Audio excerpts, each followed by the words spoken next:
For some patients, heart disease, it doesn't show up the way doctors expect it to.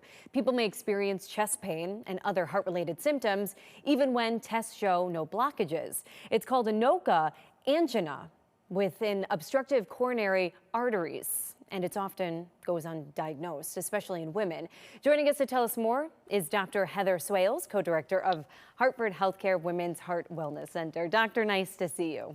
Nice to see you. Let's talk about ANOCA and why is it often missed in traditional heart testing? So ANOCA, as you said, it's angina with non-obstructive coronary artery disease, and it often presents with exertional chest discomfort or exertional trouble breathing, often relieved by rest. So similar to other types of chest pain caused by a heart problem. But the difference here is that most of our cardiovascular tests are looking for epicardial blockages or blockages within the major blood vessels of the heart. And ANOCA affects the microvascular blood vessels of the heart, which actually represent about 70% of blood vessels. Because our typical tests, like stress tests and routine coronary catheterization, only look at those big blood vessels, ANOCA can often be missed and is often underdiagnosed. And I'm happy, one, we said it's ANOCA, that's good to know, but also pretty interesting here that this disproportionately affects women.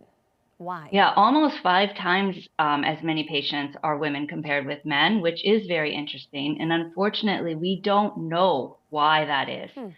There's still a lot we're learning about this condition, and the mechanism for why more women have the disease compared with men is not understood. Okay, what are some of the symptoms that, should prompt a patient asking about this? Yeah, so that's a great question.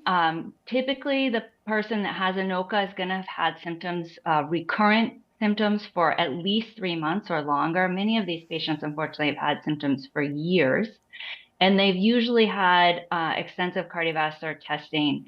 By definition, they cannot have obstructive coronary disease, so they will have had to have had some type of cardiac test like a coronary CTA or an invasive angiogram to confirm that there's no blockage there.